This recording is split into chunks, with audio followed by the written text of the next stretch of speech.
Dicen que la traición nunca viene de un enemigo, porque si viniera de un enemigo, te lo esperarías. La verdadera puñalada, esa que te desangra el alma y te deja tirado en el suelo boqueando como un pez fuera del agua, siempre viene de quien duerme a tu lado. Yo pensaba que el amor era darlo todo sin pedir nada a cambio, pero no sabía que mi marido llevaba 10 años cavando mi tumba con la misma pala con la que yo le ayudaba a construir nuestro futuro. A veces, el diablo no tiene cuernos ni cola, a veces, el diablo tiene unos ojos azules preciosos, una sonrisa encantadora y se come tus empanadas caseras mientras planea cómo destruirte. Bienvenidos al canal, hoy les traigo una historia que huele a harina horneada y a mentiras podridas. Dicen que a los hombres se les conquista por el estómago. Elena, nuestra protagonista, creía ciegamente en este dicho. Ella era la reina indiscutible de la masa y el horno. Su marido, Javier, solía decir entre bocado y bocado, no sé qué me enamoró más de ti, Elena, si esa cintura de avispa que tienes o estas manos mágicas que hacen milagros en la cocina. Javier se refería a las empanadas. No eran simples pasteles, eran obras de arte. De carne, de atún con tomate, de setas, de espinacas con piñones. Y sus favoritas, las empanadas sorpresa. Javier nunca sabía qué había dentro hasta que daba el primer mordisco. Podría pasarme la vida entera comiendo esto, decía él, antes de levantar a Elena en brazos y hacerla girar por el salón de su pequeño piso en las afueras. Eran jóvenes, apenas rozaban los 30 años. Tenían esa fe ciega y estúpida de que el futuro les pertenecía. Javier siempre decía, llevamos 3 años casados, nena, eso no es nada. Estamos en la mejor etapa, ya no somos unos críos, pero tampoco unos viejos. El mundo es nuestro. Javier tenía una seguridad en sí mismo que rozaba la arrogancia. Era un hombre atractivo, de esos que hacen que las cabezas se giren por la calle. Tenía una mezcla genética curiosa, herencia de un abuelo del sur y una abuela del norte, lo que le daba unas cejas pobladas y oscuras, pero unos ojos de un azul penetrante, casi antinatural. Se movía con la gracia de un depredador, como un lince ibérico acechando a su presa. Elena, en cambio, era la presa que se entregó voluntariamente. Se enamoró de él al instante, de una manera tan violenta y desesperada que anuló su instinto de conservación. Ella, una chica sencilla, criada en un pueblo perdido por su abuelo, pensó que un hombre como Javier nunca se fijaría en ella. Pero el destino, o quizás una maldición disfrazada de suerte, quiso que sus caminos se cruzaran. Trabajaban en el mismo sector, pero en mundos diferentes. Elena era técnica en el laboratorio de una gran fábrica de embutidos y procesados cárnicos. Javier era el director de un centro de control de calidad externo. Aunque él no era su jefe directo, tenía el poder de un dios sobre la fábrica de Elena. Un informe negativo de Javier podía cerrar una línea de producción y costar millones. La industria alimentaria es un mundo oscuro. Nadie quiere saber realmente qué hay dentro de esa salchicha que se come viendo el fútbol. Los fabricantes no quieren escándalos y los inspectores, bueno, los inspectores como Javier y su madre, doña Carmen, sabían cómo jugar sus cartas. Doña Carmen era una mujer de hierro, funcionaria de alto nivel en sanidad, y había colocado a su hijo en una posición estratégica. Ella le enseñó a Javier una lección vital: no hace falta que el producto sea perfecto, hijo, solo hace falta que los papeles digan que lo es. El día que se conocieron parece sacado de una comedia romántica, pero visto en retrospectiva, fue el presagio del desastre. Enviaron a Elena al despacho de Javier con una cesta de Navidad anticipada. Era un soborno, llamémoslo por su nombre. 10 kilos de los mejores productos de la fábrica para tener contento al inspector jefe. Elena llegó al edificio de oficinas temblando. Pasó el control de seguridad abrazada a las bolsas como si llevara explosivos. Llegó a la recepción de Javier. La secretaria no estaba. Todo estaba en silencio. Elena, nerviosa, con las manos sudorosas, avanzó hacia la puerta del despacho. Justo cuando iba a llamar, la puerta se abrió de golpe. El susto fue tal que las bolsas se le resbalaron de las manos. Y como si fuera a cámara lenta, un pollo de corral enorme, envasado al vacío pero resbaladizo, salió disparado y aterrizó, con un sonido húmedo y obsceno, sobre los zapatos italianos de Javier. Seguido de un lomo embuchado y varios paquetes de jamón ibérico de bellota. El silencio que siguió fue sepulcral. Javier miraba sus zapatos manchados. Elena quería que la tierra se la tragara y la escupiera en otro continente. Pero entonces, la risa nerviosa la traicionó. Y Javier, en lugar de gritar, sonrió. Señorita, dijo él con esa voz de barítono que derretía glaciares, he recibido muchos sobornos en mi vida, pero nunca uno que me atacara físicamente. Elena, roja como un tomate, intentó disculparse, pero Javier ya estaba encantado. La invitó a tomar un café en la pastelería de abajo. Allí, entre risas y dulces, comenzó todo. Elena le contó su vida, su orfandad, cómo su abuelo le enseñó a amasar el pan en el pueblo para sobrevivir. Javier la escuchaba como quien escucha un cuento exótico, fascinado por esa pureza rústica que ella emanaba. Pero no nos engañemos. Javier no se enamoró de su alma. Se enamoró de la comodidad que ella representaba. Doña Carmen, su madre, dio el visto bueno, es poca cosa, una chica de pueblo, sin ambiciones, manejable. Cásate con ella, te tendrá la casa limpia y la cama caliente mientras tú te ocupas de lo importante. Y así vivieron, en una burbuja de felicidad aparente, hasta el día que cambió todo. Javier llamó a Elena una tarde, con la voz vibrante de emoción. Elena, cariño, tengo noticias bomba. Pero no te voy a decir nada por teléfono. Quiero ver tu cara. Prepara una de tus empanadas. Hoy celebramos. Elena estaba en casa, aburrida. La fábrica estaba parada por mantenimiento y ella llevaba días de permiso. Se emocionó. Quería sorprender a Javier. Recordó una receta antigua de su abuelo, una empanada de ajetes tiernos, esos ajos silvestres que crecen en el campo y tienen un sabor potente, indomable. Fue al mercado de abastos, decidida a encontrar los ingredientes más frescos. Y allí, entre el bullicio de los puestos de verdura y el olor a pescado fresco, el destino le tendió una trampa. Había un alboroto cerca de los puestos de frutas. Un grupo de gente rodeaba a una mujer mayor, una gitana vestida de negro, con el rostro surcado por 1000 arrugas. Una frutera la acusaba a gritos de haber robado unos tomates. Ladrona. Mírala cómo se hace la mosquita muerta.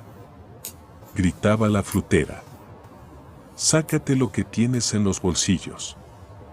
La gitana mantenía la calma con una dignidad real. Elena, movida por un impulso que no supo explicar, se metió en medio. Déjenla en paz.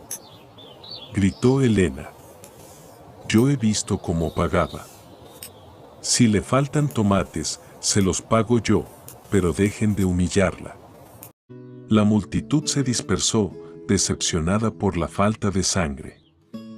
La gitana miró a Elena con unos ojos negros, profundos como pozos de petróleo, y sacó de su bolsillo 2 manzanas rojas. No robé nada, niña. Solo cambiaba las manzanas de sitio para que no se magullaran. Pero esa mujer tiene el alma podrida por el dinero. Elena sonrió, restándole importancia, y se giró para buscar sus ajetes. Pero la gitana la agarró de la muñeca. Su tacto era frío y seco, como una rama de invierno. Espera, susurró la anciana. Tienes buen corazón, pero eres ciega. Vas a cocinar hoy, ¿verdad? Vas a hacer algo para tu hombre. Elena asintió, extrañada.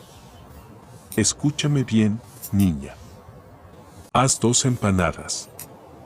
Idénticas por fuera.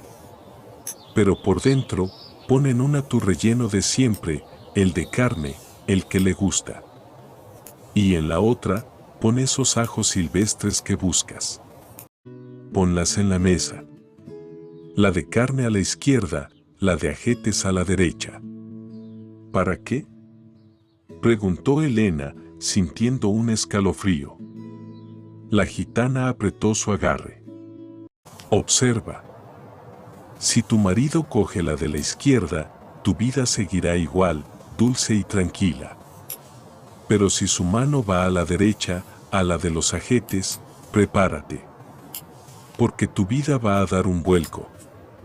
La traición, el dolor y la verdad amarga entrarán en tu casa. El ajo silvestre pica, niña, y la verdad también. La anciana soltó su mano y desapareció entre los puestos como si fuera humo. Elena se quedó allí, parada frente a un manojo de ajetes frescos que, misteriosamente, habían aparecido en el mostrador.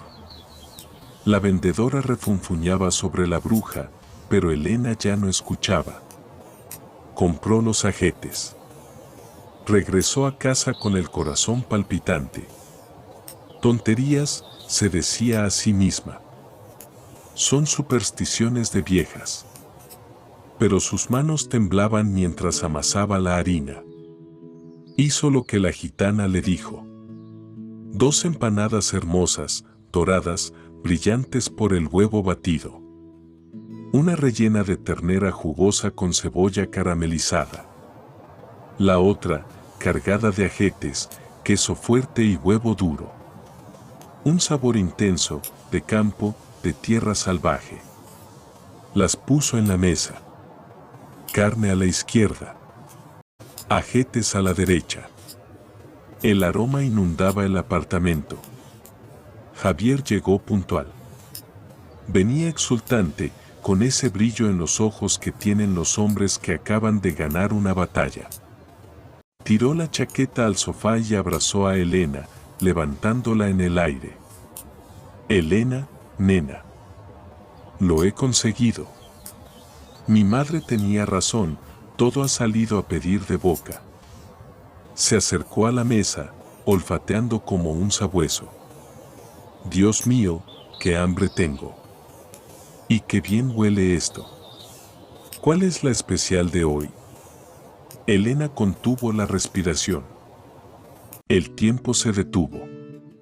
Vio la mano de Javier, esa mano fuerte, bien cuidada, con el reloj caro que ella le regaló con sus ahorros, flotando sobre la mesa. Izquierda, por favor, izquierda, rogó ella mentalmente. La mano de Javier dudó un segundo. Y luego, con decisión, se desvió hacia la derecha. Agarró el cuchillo y cortó un trozo generoso de la empanada de ajetes. Elena sintió un golpe en el estómago. Javier mordió con ganas. Masticó. Sus ojos se cerraron de placer. Joder, Elena. Esto es diferente. Fuerte. Intenso. Me encanta. Tragó y la miró fijamente, con una sonrisa que ya no parecía tan cálida, sino depredadora. Siéntate, tengo que contarte algo. Me voy a Madrid. Me han dado el puesto en la Central Nacional. Es un salto gigante, Elena. Voy a jugar en las grandes ligas. Elena sonrió débilmente. ¿Nos vamos a Madrid? Javier dejó el tenedor en el plato. El sonido metálico resonó como un disparo en la cocina. No, Elena. Me voy yo. Tú te quedas aquí. El mundo de Elena se congeló. ¿Cómo? Es temporal, mujer, no pongas esa cara, dijo él, volviendo a cortar otro trozo de la empanada maldita. Mi madre y yo lo hemos hablado. En Madrid necesito estar al 100% sin distracciones. Además, tú tienes tu trabajo aquí, tus amigas, tu rutina. Yo iré, me instalaré, haré los contactos necesarios. Quizás en 1 año, o 2, cuando ya sea el rey del mambo allí, vengas. Pero ahora necesito volar solo. Elena miraba el trozo de empanada en el plato de su marido. Los ajetes verdes asomaban entre la masa como pequeñas serpientes venenosas. La gitana tenía razón. Él había elegido el sabor amargo. Él había elegido dejarse llevar por la ambición, dejándola a ella atrás como un lastre innecesario. 1 año? 2. Balbuceó ella. Pero somos un matrimonio. Y lo seguiremos siendo, interrumpió él, limpiándose la boca con la servilleta. Solo que a distancia. Piénsalo bien, Elena. Te dejo el piso para ti sola. Te pasaré dinero. Vivirás como una reina sin tener que aguantar mis manías. Es el acuerdo perfecto. Javier hablaba de su matrimonio como si fuera un contrato de alquiler. Y en ese momento, Elena vio algo en sus ojos azules que nunca había querido ver antes: indiferencia. Una fría y absoluta indiferencia. No sabía que aquello era solo el principio. No sabía que Madrid no era solo un trabajo, sino una vida paralela que él ya había empezado a construir. Y sobre todo, no sabía que esa empanada de ajete sería la última comida decente que compartirían como marido y mujer. La casa se quedó en silencio. Un silencio denso, pegajoso, que se te metía por los oídos y te gritaba que estaba sola. Javier se había ido a Madrid. Hizo las maletas con una eficiencia militar, silbando una melodía alegre mientras metía sus trajes caros, sus camisas de seda y su ambición desmedida en el maletero de su coche. No miró atrás. Ni una sola vez. Se subió a su vehículo, ese que brillaba bajo el sol de la tarde, y aceleró hacia su nueva vida, dejándome a mí en el retrovisor, haciéndose cada vez más pequeña hasta desaparecer. Los primeros meses fueron una agonía lenta. Yo vivía como un fantasma en mi propia casa. Iba a trabajar a la fábrica, cumplía mis horas en el laboratorio analizando muestras de carne y volvía para sentarme en el sofá, esperando una llamada que casi nunca llegaba. Y cuando Javier llamaba, sus conversaciones eran monólogos narcisistas. Me hablaba de los restaurantes de lujo en el barrio de Salamanca, de las fiestas en áticos con vistas a la Gran Vía, de gente importante cuyos nombres yo solo veía en los periódicos. Nunca preguntaba ¿cómo estás, Elena? Nunca preguntaba ¿me echas de menos? Yo era un accesorio que había dejado guardado en el cajón, esperando que siguiera allí, intacto, para cuando le apeteciera volver a usarlo. Pero el dolor, cuando se prolonga demasiado, tiene una curiosa forma de transformarse. Se seca. Deja de ser una herida sangrante y se convierte en una cicatriz dura, insensible y fría. Y fue entonces, en medio de ese frío, cuando empecé a ver la realidad. No la realidad que Javier y su madre, doña Carmen, habían pintado para mí, sino la verdad cruda y desnuda. Empecé a atar cabos. Empecé a recordar. Y la primera pieza del rompecabezas que encajó fue la de mi suegra. Doña Carmen. Esa mujer que caminaba por la vida como si fuera la dueña del tablero de ajedrez y nosotros, simples peones. Siempre supe que era ambiciosa, pero nunca entendí la magnitud de su plan hasta que mi suegro, Antonio, vino a verme. Antonio. El hombre que había criado a Javier. El hombre bueno, sencillo, el ingeniero que trabajaba de sol a sol para que a su hijo no le faltara de nada. Antonio vino a mi casa una noche de lluvia, con los hombros caídos y la mirada de un perro apaleado. Traía una botella de vino barato y una tristeza infinita. No es mi hijo, Elena, me dijo, después de la segunda copa, con la voz rota.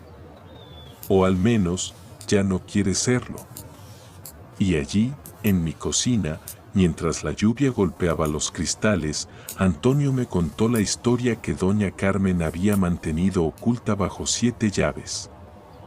Javier no era hijo de sangre de Antonio. Eso yo ya lo sabía, era un secreto a voces. Lo que no sabía era quién era el verdadero padre.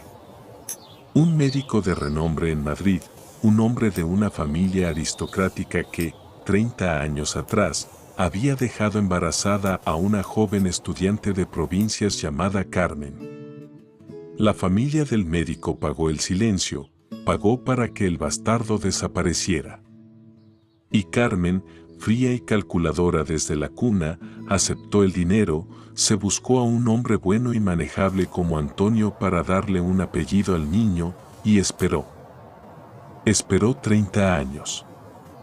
Esperó a que su hijo fuera un hombre brillante, guapo, moldeado a su imagen y semejanza. Y entonces ejecutó su jugada maestra. Un congreso en Madrid, un encuentro casual con el viejo amante, ahora un hombre poderoso pero sin herederos varones. Carmen le presentó a Javier. El hijo pródigo.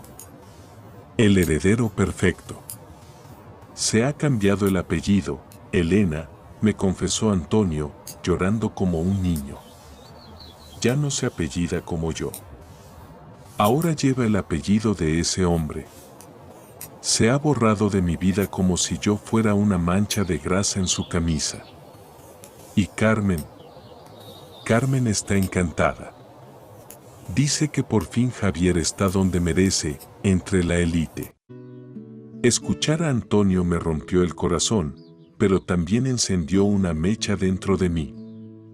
Si Javier era capaz de borrar al hombre que le había cambiado los pañales y le había enseñado a montar en bicicleta solo por un poco más de poder, ¿qué haría conmigo? Yo no era nadie. Yo era la chica del pueblo. La panadera. Y entonces, el recuerdo más doloroso de todos emergió del fondo de mi memoria, como un cadáver que sale a flote. El aborto. Hacía 2 años, me quedé embarazada. Fue un milagro, un descuido maravilloso. Yo estaba radiante. Pero cuando se lo dije a Javier, su cara se transformó. No hubo alegría, hubo pánico. Elena, por Dios, ¿estás loca?, me gritó. Ahora no. Justo ahora no, mi madre dice que es el momento de despegar, de viajar, de crecer. Un crío nos ataría, nos cortaría las alas. Eres joven, tendremos tiempo. Me manipuló. Me envolvió con sus palabras dulces, con sus promesas de un futuro dorado. Hazlo por nosotros, nena. Solo espera un poco más. Y yo, estúpida, enamorada y sumisa, fui a esa clínica. Lo hice. maté a mi propio hijo por complacerle. Lo que Javier no sabía, lo que nunca le dije, fue lo que el médico me dijo después, en una revisión rutinaria meses más tarde. Señora, usted tiene una anomalía uterina.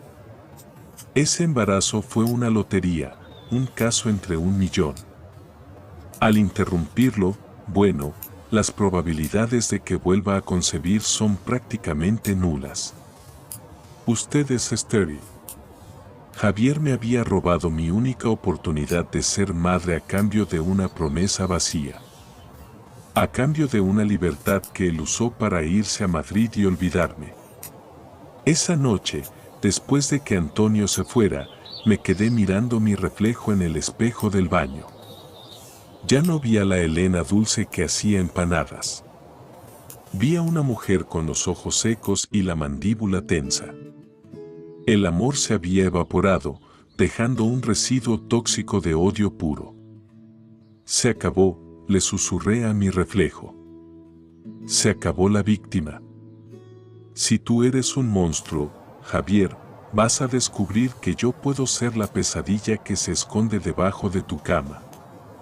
Unos días después, el teléfono sonó. Era él. Pero esta vez, su tono era diferente. No había arrogancia, había urgencia. Había miedo. Elena, escúchame bien. Necesito que hagas algo por mí. Es vital.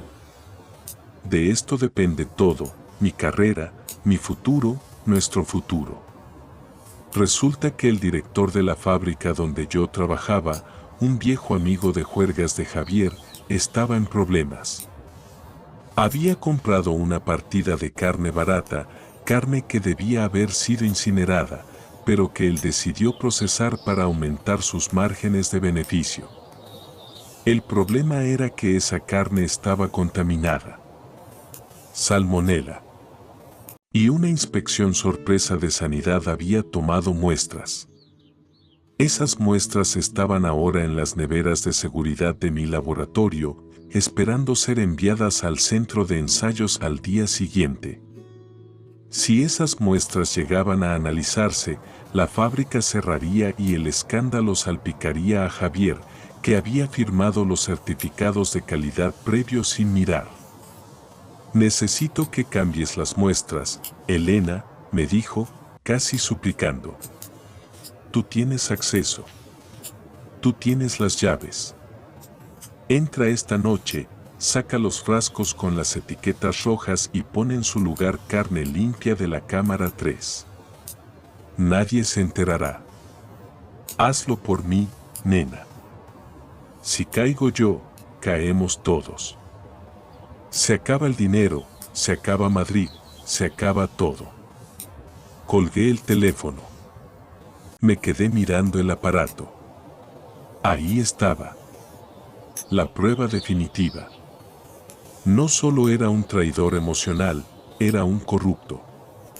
Estaba dispuesto a poner en riesgo la salud de la gente, de niños, con tal de salvar su pellejo y su estatus. Mi primer impulso fue ir a la policía. Pero, ¿quién me creería? Él era el hijo de un pez gordo de Madrid ahora.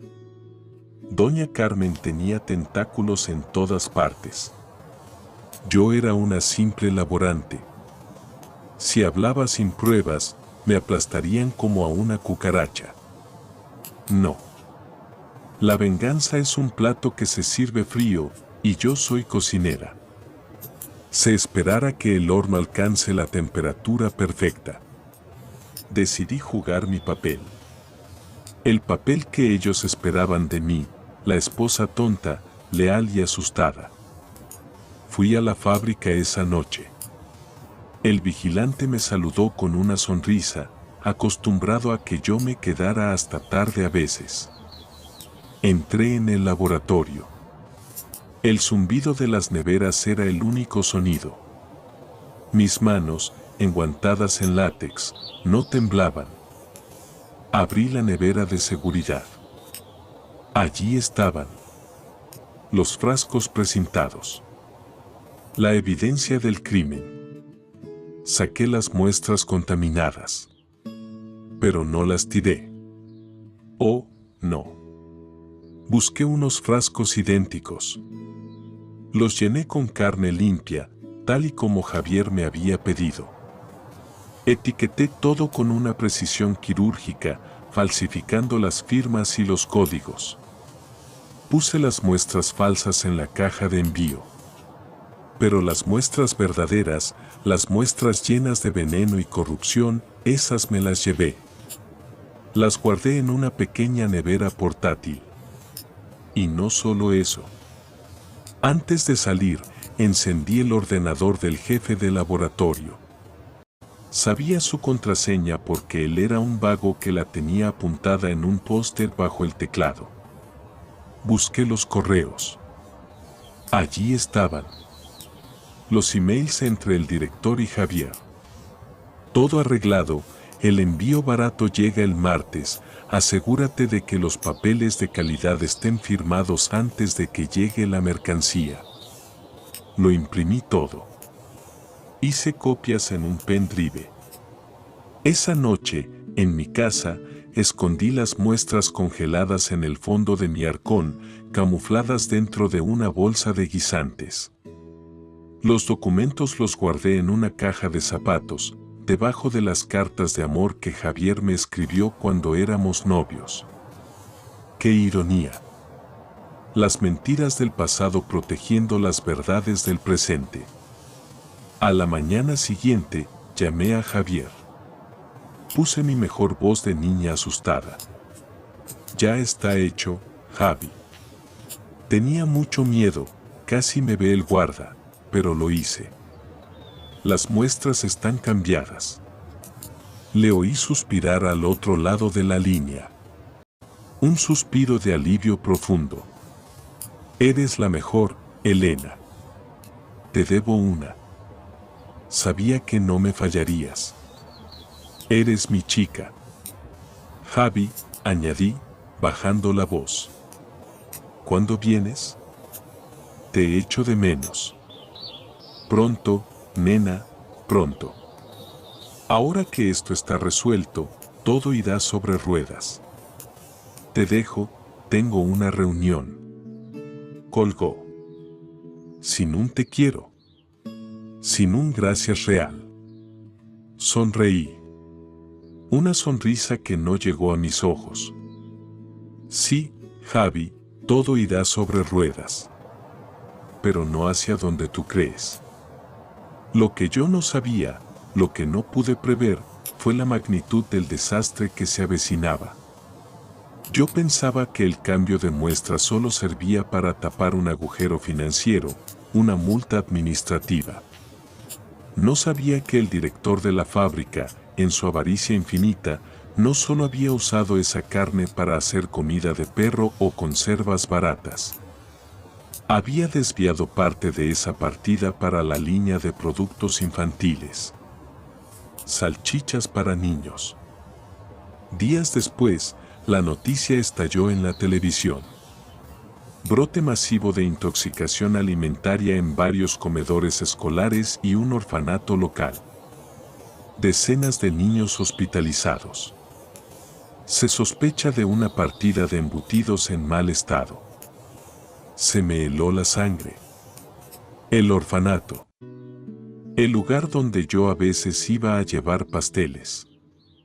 Donde estaba Mateo, ese niño con ojos grandes que siempre me pedía cuentos.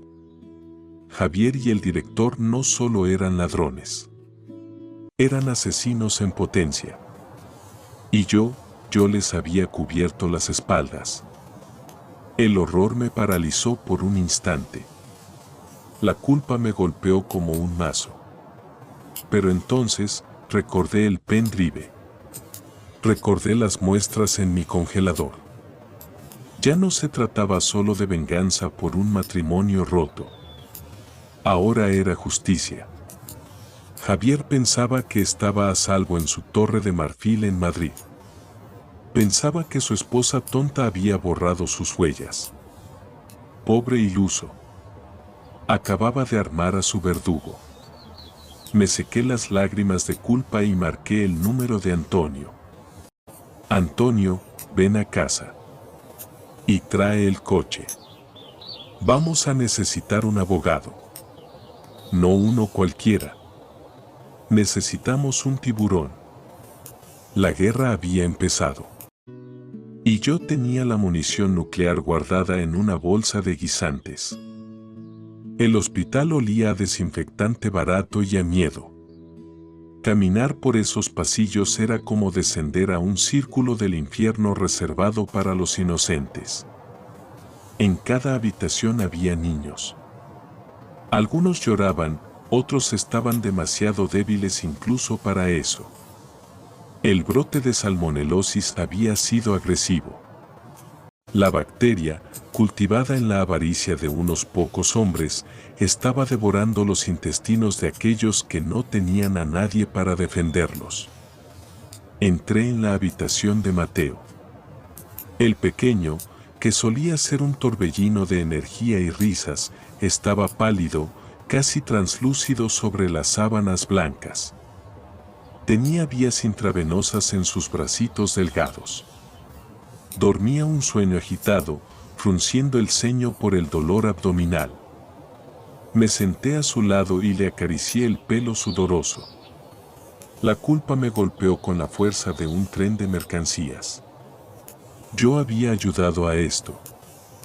Al cambiar esas muestras, al proteger a mi marido, había permitido que el veneno siguiera circulando. Lo siento, Mateo, susurré, con la voz quebrada. Te prometo que los monstruos no ganarán. Te prometo que van a pagar por cada lágrima que has derramado.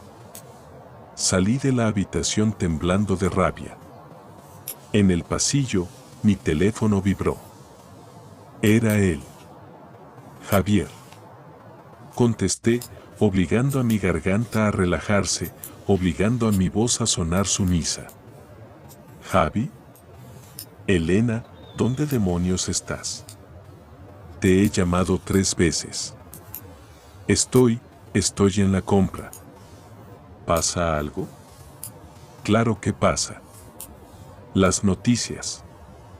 Están haciendo un circo de todo esto de los niños enfermos. Mi madre dice que la policía está empezando a hacer preguntas incómodas en la fábrica. Necesito saber si hiciste exactamente lo que te dije. ¿Las muestras viejas? ¿Dónde están? Las tiré, Javi. Al contenedor de residuos biológicos, como dijiste. Nadie las encontrará nunca. Se incineraron esa misma noche. Le oí soltar el aire. Bien. Bien. Eres una chica lista cuando quieres. Escúchame, Elena. Si alguien pregunta, tú no sabes nada. Tú solo haces tu trabajo. Mi madre ya está moviendo hilos con el juez local para que la investigación se cierre rápido. Dirán que fue un error en la cocina del orfanato, mala higiene, cualquier estupidez. Nosotros saldremos limpios. Pero, Javi, hay muchos niños graves. Dicen que... Al diablo con los niños. Me cortó, con una frialdad que me heló la sangre. Son cosas que pasan. Daños colaterales. Lo importante es que mi apellido, mi nuevo apellido, no se ensucie. Mi padre biológico está a punto de presentarme en el Círculo de Empresarios de Madrid. No puedo tener un escándalo de salchichas podridas manchando mi traje Armani. ¿Lo entiendes? Lo entiendo, mi amor. Colgué. Y entonces, pulsé el botón de detener grabación en la grabadora digital que Antonio me había comprado esa misma mañana. Daños colaterales, repetí en voz alta, saboreando el asco. Ya te daré yo daños colaterales, desgraciado. Esa tarde, Antonio vino a buscarme en su viejo coche. No dijo nada, solo me apretó el hombro. Conducimos hasta una zona de la ciudad que yo no frecuentaba, un barrio de oficinas antiguas y señoriales. Entramos en un despacho que olía a tabaco de pipa y libros viejos. Allí nos esperaba don Ricardo. Le llamaban el tiburón, no porque fuera un depredador sin escrúpulos, sino porque cuando mordía una injusticia, no soltaba la presa hasta arrancar el hueso. Era un hombre mayor, con el pelo blanco y una mirada que te escaneaba el alma. Antonio había gastado casi todos sus ahorros de jubilación para pagar su tarifa inicial. No quiero su dinero, Antonio, dijo don Ricardo mientras revisaba los papeles. Si lo que me cuenta su hijastra es cierto, este caso lo tomo pro bono. Quiero ver caer a esa gente. Puse sobre su mesa de caoba todo lo que tenía. La nevera portátil con las muestras reales congeladas. El pendrive con los correos electrónicos. Y la grabadora con la conversación de esa mañana. Don Ricardo escuchó el audio. Sus cejas se arquearon cuando oyó a Javier decir al diablo con los niños. Luego miró los informes de laboratorio que yo había impreso clandestinamente. Finalmente, abrió la nevera portátil, vio los frascos precintados y sonrió. Una sonrisa afilada, peligrosa. Señora, dijo, mirándome a los ojos, esto no es una defensa. Esto es una ejecución pública. Tenemos el arma del crimen, las muestras, el motivo, los correos sobre el dinero y la confesión, la grabación. Pero tenemos que ser muy cuidadosos. Si vamos a la policía local ahora, doña Carmen no enterrará todo. Ella controla a la mitad de la comisaría. ¿Entonces qué hacemos?, pregunté, sintiendo que la impaciencia me quemaba. Vamos a saltarnos la cadena de mando. Iremos directamente a la Fiscalía Anticorrupción en Madrid. Y presentaremos una denuncia no solo por delito contra la salud pública, sino por tráfico de influencias y soborno. Pero para eso, necesito que usted aguante un poco más. Necesitamos que ellos crean que han ganado. Necesitamos que se sientan tan seguros que cometan un error fatal, la arrogancia. Los días siguientes fueron una tortura psicológica. Tuve que seguir yendo a trabajar, fingiendo normalidad mientras mis compañeros cuchicheaban sobre los despidos que se avecinaban. Tuve que soportar las llamadas de mi suegra, doña Carmen, que me hablaba con una dulzura falsa, sondeando si yo estaba nerviosa, si yo podía ser el eslabón débil. Elena, querida, me decía con su voz de serpiente, espero que estés tranquila. Javier me dice que te portas muy bien. Recuerda que somos tu familia. Nosotros te protegemos. Sin nosotros, no eres nada. Lo sé, doña Carmen. Os debo todo, respondía yo, mordiéndome la lengua hasta casi hacerme sangre. La tensión en casa era insoportable. Cada vez que sonaba el timbre, pensaba que venían a por mí. Cada vez que veía un coche de policía, el corazón se me disparaba. Dormía con la nevera portátil escondida ahora bajo las tablas del suelo de la despensa, paranoica, pensando que entrarían a registrar. Pero el momento llegó. La policía detuvo a varios empleados de la fábrica. Cabezas de turco. Gente inocente que solo seguía órdenes. El director de la fábrica dio una rueda de prensa, llorando lágrimas de cocodrilo, culpando a un fallo técnico y prometiendo indemnizaciones. Javier me llamó esa noche, eufórico. ¿Lo ves, tonta? Ya pasó. El director ha asumido la culpa administrativa, pagará una multa y listo. Mi nombre ni siquiera ha aparecido en los papeles. Soy intocable. Mañana es la cena de gala con mi padre. Va a ser mi gran noche. Me alegro mucho por ti, Javi, dije, sintiendo una calma extraña, la calma del ojo del huracán. Disfruta de la cena. Cómete el mundo. Ah, por cierto, añadió él, voy a vender el piso donde vives. Necesito liquidez para comprarme un ático en la Castellana. Tienes un mes para buscarte algo. Alquila una habitación o vete con Antonio. Ya te pasaré algo de dinero para la mudanza. Ahí estaba. La estocada final. No le bastaba con usarme, quería dejarme en la calle. No lloré. No grité. Solo sonreí en la oscuridad de mi salón vacío. No hará falta, Javier. No voy a necesitar mudarme. Porque tú no vas a necesitar el dinero donde vas a ir. A la mañana siguiente, a las 6 de la mañana, sonó el teléfono de don Ricardo. Elena, es la hora. La fiscalía ha aceptado las pruebas. El juez de la Audiencia Nacional ha firmado las órdenes.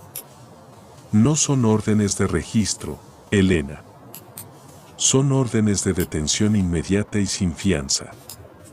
Me vestí con mi mejor ropa. No me puse el uniforme de la fábrica.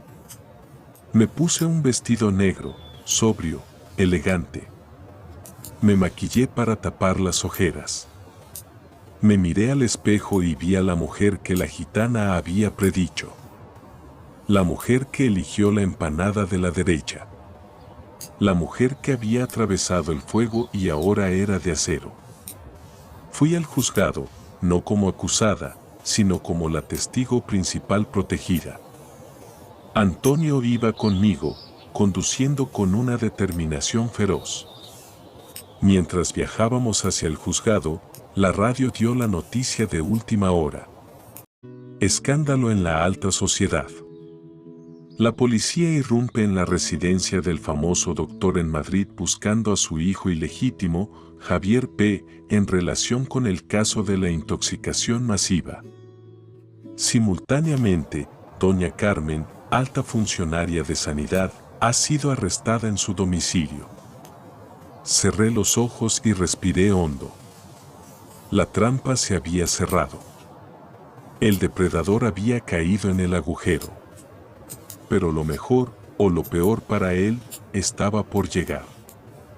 Porque Javier no sabía que su esposa tonta no solo le había denunciado. Le había guardado una sorpresa para el juicio. Una sorpresa que destruiría no solo su libertad, sino su alma. Llegamos al juzgado. Había periodistas en la puerta. Los flashes me cegaron, pero yo no bajé la cabeza. Entré con la frente en alto. En el pasillo, vi a doña Carmen. La llevaban esposada 2 agentes. Ya no parecía la dama de hierro. Iba sin maquillar, despeinada, con la cara desencajada por la furia. Me vio. Sus ojos se abrieron como platos. Intentó lanzarse hacia mí, pero los policías la retuvieron. Tú. Gritó, escupiendo saliva. Maldita campesina. Tú has hecho esto. Te voy a matar. La miré con una indiferencia absoluta, la misma que su hijo me había regalado tantas veces. Guarde fuerzas, doña Carmen, le dije suavemente. Las va a necesitar para la cárcel. Dicen que la comida allí no es tan buena como mis empanadas. Entré en la sala de vistas. Y allí estaba él. Javier. Sentado en el banquillo. Estaba pálido, sudoroso, mirando a todos lados como una rata acorralada. Cuando me vio entrar, sus ojos se iluminaron con una mezcla de odio y confusión. Todavía no entendía cómo había pasado. Todavía creía que podía salir de esta. Me senté detrás del fiscal. Don Ricardo me guiñó un ojo. El juez golpeó el mazo. Se abre la sesión. La caída había comenzado. El juicio no fue un combate, fue una carnicería. Javier estaba sentado en el banquillo de los acusados, impecable en su traje de diseño, intentando proyectar esa imagen de éxito intocable que tanto había ensayado frente al espejo. A su lado, su abogado, uno de los más caros de Madrid pagado por su padre biológico, revisaba papeles con aire de aburrimiento.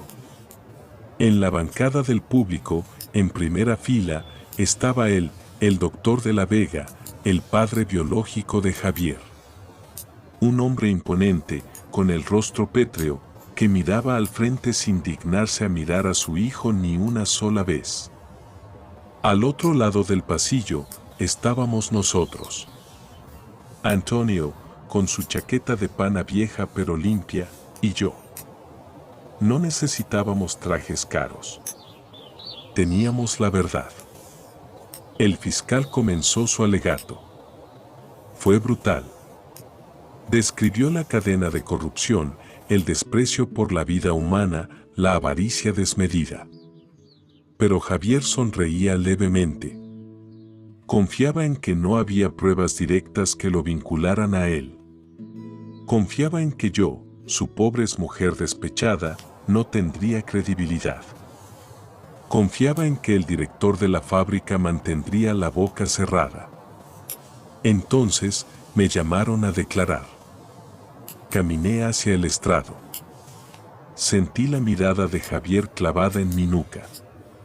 Era una mirada que prometía dolor, una mirada que decía, cuando salga de aquí, te vas a arrepentir. Me senté.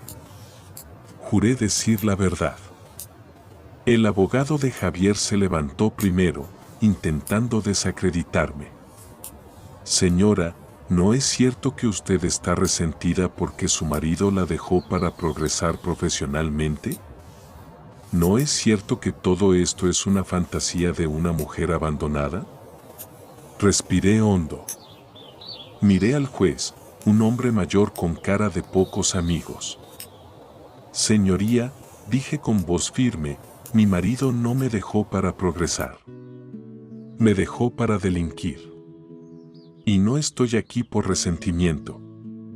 Estoy aquí por Mateo. Y por los otros 30 niños que acabaron en urgencias vomitando sangre por culpa de la ambición de este hombre. El abogado intentó interrumpirme, pero el juez le mandó callar.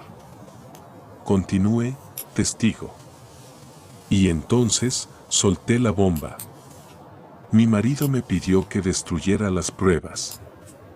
Me pidió que cambiara las muestras contaminadas por carne sana para engañar a la inspección. Un murmullo recorrió la sala. Javier se puso rígido. Mentira. Gritó él, perdiendo la compostura. Ella miente. Lo hizo ella sola. Yo no sabía nada. El juez golpeó el mazo. Silencio o le expulso de la sala. Miré a Javier a los ojos. Sabía que dirías eso, Javier. Por eso no vine con las manos vacías. Hice una señal a don Ricardo. Él sacó la grabadora digital. La conectaron al sistema de audio de la sala. Se hizo un silencio absoluto. Y entonces, la voz de Javier, clara, nítida y arrogante, llenó el espacio. Al diablo con los niños. Son cosas que pasan. Daños colaterales. Lo importante es que mi apellido no se ensucie. El efecto fue devastador. Fue como si hubieran soltado una bomba de oxígeno en una habitación en llamas. El jurado miró a Javier con una mezcla de horror y asco. El doctor de la Vega, en la primera fila, cerró los ojos y negó con la cabeza lentamente. Javier se puso pálido como la cera. Miró a su abogado, buscando una salida, pero el abogado ya estaba recogiendo sus papeles, sabiendo que el barco se hundía. Pero no había terminado. Además, añadí, no destruí las muestras originales. Las guardé. Están aquí, bajo custodia de la Fiscalía. Los análisis confirman que esa carne tenía una carga bacteriana letal. Y los correos electrónicos que extraje del ordenador de la fábrica demuestran que Javier sabía perfectamente lo que estaba comprando. Javier se hundió en su silla. Se hizo pequeño. De repente, ya no era el tiburón de las finanzas. Era un niño asustado que acababa de romper el jarrón más caro de la casa. El siguiente en declarar fue el director de la fábrica. Al ver que Javier estaba acabado y que doña Carmen también había caído, decidió salvarse él mismo. Se acogió a un trato con la Fiscalía.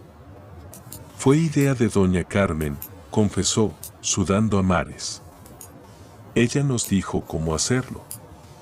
Ella nos garantizó que su hijo firmaría los certificados sin mirar. Nos dijo que era dinero fácil. Doña Carmen, sentada en el banquillo junto a su hijo, mantenía la cabeza alta, pero sus manos temblaban. La dama de hierro se estaba oxidando a la vista de todos.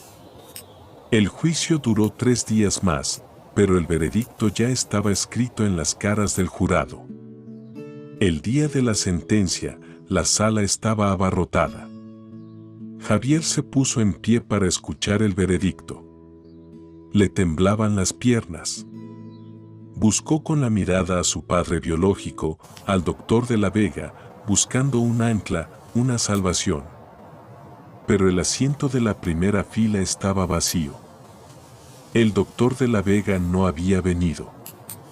Había emitido un comunicado esa misma mañana desvinculándose totalmente de ese individuo y negando cualquier relación familiar. Javier estaba solo. Había despreciado al padre que lo amaba, Antonio, por un fantasma que lo había abandonado a la primera señal de problemas. El juez leyó la sentencia con voz monótona. A doña Carmen P. se le condena a 7 años de prisión incondicional por los delitos de prevaricación, cohecho y delito contra la salud pública. Doña Carmen no lloró. Solo cerró los ojos. Sabía jugar y sabía perder. A don Javier P., continuó el juez, considerado autor intelectual y cooperador necesario, con el agravante de parentesco y abuso de poder, se le condena a 8 años de prisión y a una inhabilitación absoluta para ejercer cargos públicos o directivos durante 20 años. 8 años. Javier se desplomó sobre la mesa. Sollozó. Un sonido patético, agudo, que rompió la solemnidad del momento. Los guardias civiles se acercaron para esposarlo. El sonido metálico de las esposas cerrándose sobre sus muñecas fue la música más dulce que había escuchado en años.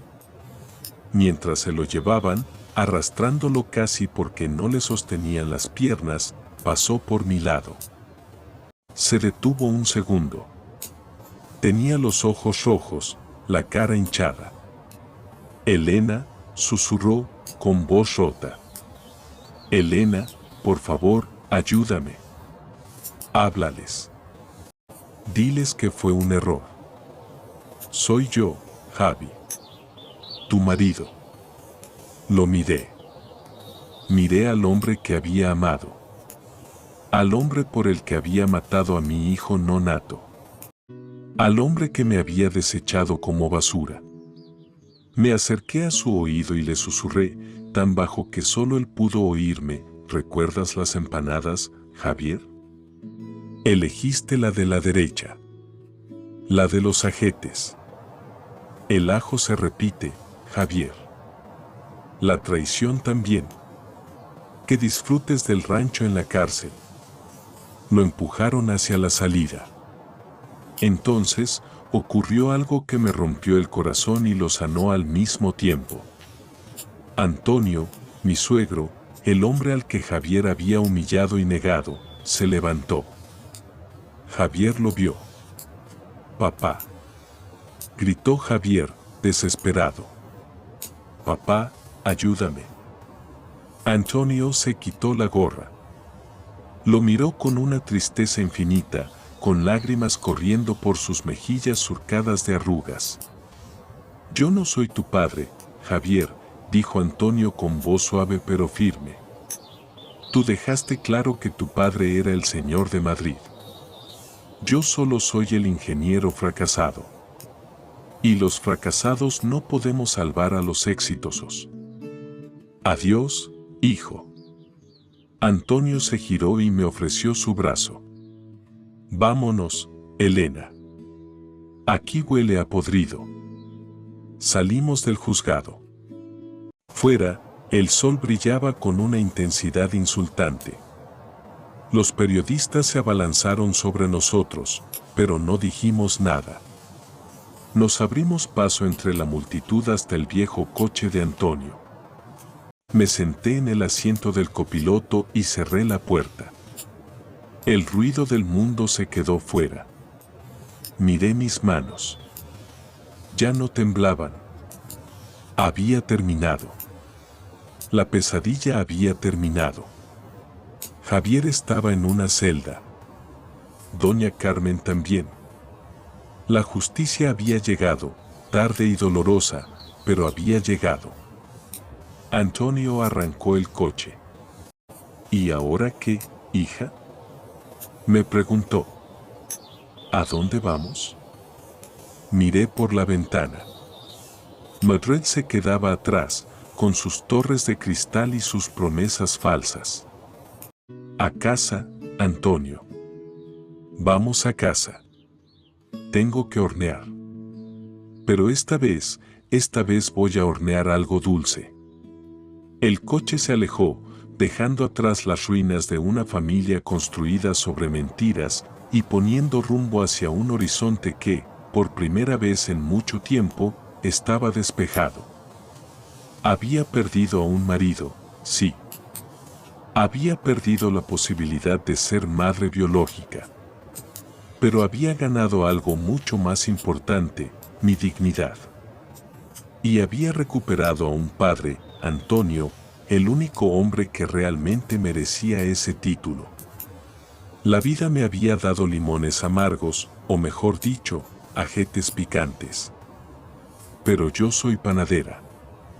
Y con la harina adecuada, el agua y el fuego, hasta los ingredientes más amargos se pueden transformar en algo que te nutre y te hace fuerte.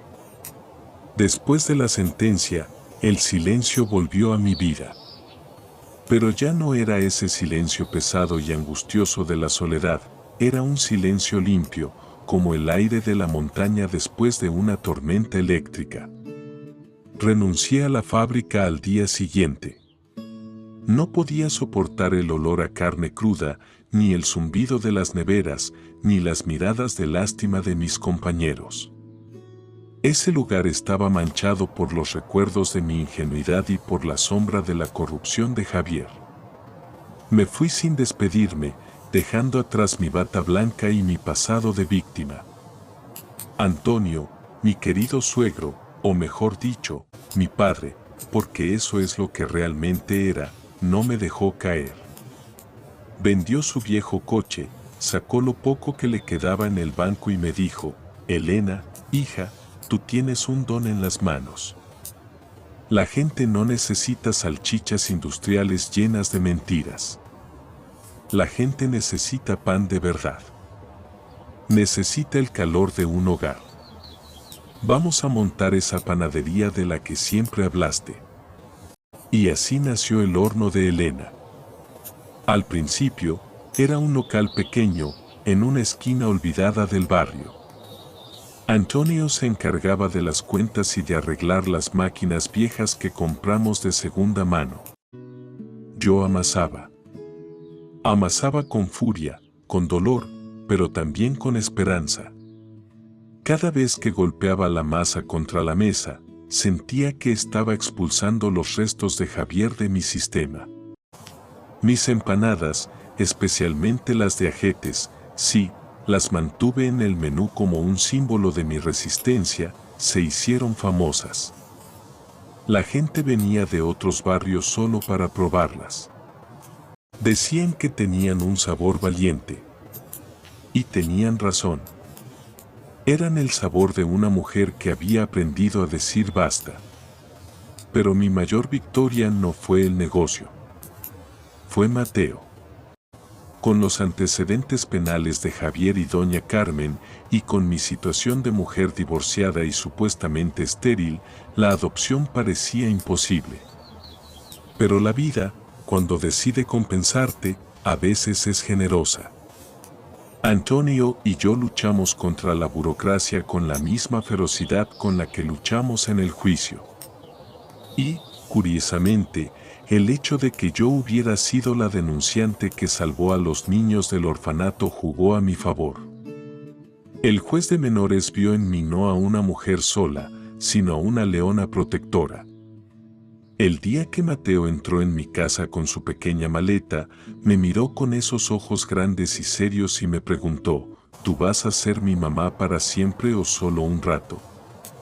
Me agaché a su altura, con el corazón en la garganta, y le dije, Mateo, yo no te voy a soltar nunca. Eres mi hijo. No naciste de mi barriga, pero naciste de mi corazón, y ese vínculo es más fuerte que la sangre. Antonio, que ahora ejercía de abuelo a tiempo completo, lloraba en silencio en la puerta de la cocina. Habíamos formado una familia extraña, un abuelo sin hijo, una madre que no podía engendrar y un niño sin padres. Éramos una colcha de retazos, cosida con hilos de cicatrices, pero dábamos más calor que cualquier familia perfecta de anuncio de televisión. ¿Y Javier? Supe que intentó escribirme desde la cárcel. Las cartas llegaban con el sello de instituciones penitenciarias. Nunca abrí ninguna. Las quemaba directamente en el horno de leña de la panadería. Veía cómo el papel se ennegrecía y se convertía en ceniza, igual que se había convertido nuestro amor. Me contaron que su padre biológico, el gran doctor de Madrid, murió un año después de un infarto. No le dejó ni un céntimo a Javier. Todo fue para fundaciones benéficas. La ironía suprema, el dinero por el que Javier vendió su alma, se esfumó. Ahora estaba solo, pobre y encerrado, con mucho tiempo para pensar en la empanada que eligió aquella noche. Pasaron 3 años. El negocio prosperaba. Yo había recuperado la sonrisa, una sonrisa diferente, menos ingenua, más segura. Y entonces, apareció Pablo. Pablo no era un ejecutivo agresivo con trajes caros. Era un proveedor de harina, un hombre con las manos grandes y ásperas, y una risa que hacía temblar las ventanas. Empezó viniendo solo a dejar los sacos, luego se quedaba a tomar un café, luego a charlar con Antonio. Un día, se quedó mirando la vitrina de las empanadas. «Ponme una, Elena», dijo. «¿Cuál quieres?», le pregunté, sintiendo un extraño déjà vu. Pablo señaló sin dudar. «La de ajetes. Me gustan las cosas con carácter. Y me gusta la mujer que las hace». No hubo fuegos artificiales ni promesas de grandeza. Hubo cenas tranquilas, paseos por el parque con Mateo, y la sensación de que, por fin, alguien me veía. No veía a la cocinera útil, ni a la esposa trofeo. Me veía a mí. Ese verano, cerramos la panadería 2 semanas. Cargamos el coche, una furgoneta nueva que habíamos comprado para el reparto, y nos fuimos al mar. Antonio, Mateo, Pablo y yo. Cuando vi el mar, inmenso y azul, respiré hondo. Mateo corrió hacia las olas gritando de alegría. Antonio se sentó en la arena, sonriendo bajo su sombrero. Pablo me rodeó los hombros con su brazo. ¿En qué piensas?, me preguntó. Miré el horizonte. Pienso en una gitana, le dije. Una vez me dijo que el ajo picaba, pero que la verdad curaba. Tenía razón. He tenido que tragar mucho ajo para llegar hasta aquí, Pablo. Pero por primera vez en mi vida, el sabor que tengo en la boca es dulce. La vida es curiosa. A veces tienes que perderlo todo, tienes que dejar que te rompan en 1000 pedazos, para poder reconstruirte de una forma que nunca imaginaste. Yo era una masa blanda, maleable. El fuego de la traición me horneó y me convirtió en corteza dura, resistente, capaz de proteger lo que llevo dentro. Gracias por escuchar mi historia hasta el final. Sé que es dura, sé que a veces da rabia ver cómo la gente buena sufre. Pero recordad esto, los Javiers de este mundo pueden ganar batallas, pueden tener el dinero y el poder momentáneo, pero al final, siempre acaban comiendo solos. Nosotros, los que amamos, los que luchamos, los que perdonamos pero no olvidamos, nosotros siempre tendremos una mesa llena y un corazón tranquilo. Y ahora, decime vosotros en los comentarios, ¿alguna vez habéis tenido una corazonada, un aviso del destino como el de la gitana, y lo habéis ignorado por amor? ¿Creéis que la traición se puede perdonar o hay cosas que rompen el vínculo para siempre? Os leo.